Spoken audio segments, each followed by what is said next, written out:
Nicolas Vuignier est un skieur professionnel suisse de 25 ans, spécialiste du ski hors-piste. Si vous vous intéressez au monde des sports extrêmes, vous avez sûrement dû entendre son nom car il a remporté la Red Bull Linecatcher 2015, une des plus importantes compétitions de freeride au monde. Mais vous vous doutez bien que si on parle de lui ici, c'est qu'il ne s'arrête pas là. Nicolas a une approche très particulière du ski.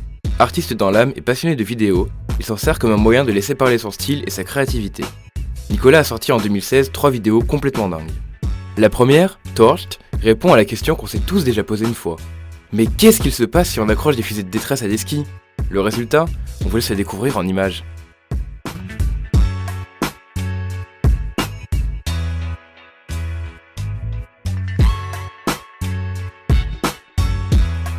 Et ne vous inquiétez pas, le reste est du même niveau. Entre faire tourner son téléphone autour de lui dans Centriphone et skier recouvert de pigments noirs dans PBK1, Nicolas nous montre que le ski peut vite devenir très artistique.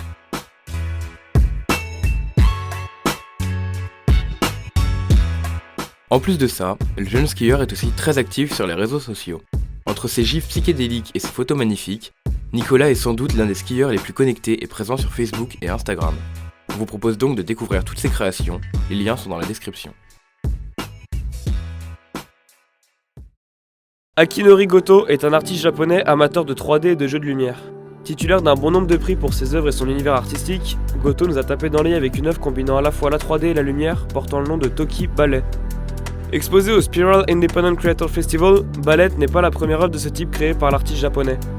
En effet, il a déjà expérimenté cette technique avec une autre création portant le nom de Toki Walk, fonctionnant exactement sur le même principe. Mais du coup, comment fonctionne toute cette machinerie ? C'est très simple Jackson. Ce qu'il faut savoir avant tout, c'est que tout fonctionne et repose sur le zootrope. Pour ceux qui savent pas en quoi consiste le zootrope, voici une explication express.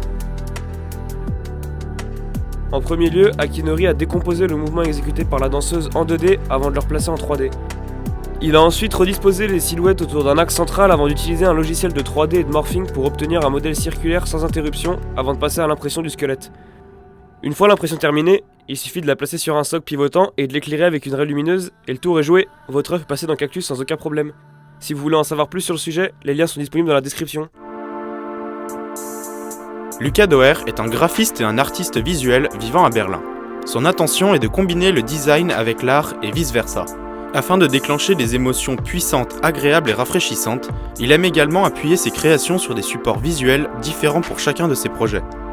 Parmi ses projets, on retrouve ces étranges et fascinantes sculptures numériques qui, avec ses séries The Hidden Message, imaginent des créations virtuelles et surréalistes en porcelaine. Sur ces statues de porcelaine, il dissimule des messages tels que « I don't want to grow up », qui veut dire « je ne veux pas grandir » sur une statue d'enfant, ou bien « je suis un peu perdu sans toi » sur une statue d'un homme en colère. Dans l'un de ses plus importants projets, intitulé « Do Animals Think », est-ce que les animaux pensent ? Il représente de nombreux animaux tels qu'une vache, un requin ou un cheval, dépourvus de leur tête et reliés à une multitude de cerveaux. Plutôt original comme idée. En fait, dans ce projet, il se questionne sur les pensées des animaux, sur comment arrivent-ils à communiquer et interagir entre eux. Si ces projets vous plaisent, comme d'habitude, vous pouvez retrouver les liens dans la description.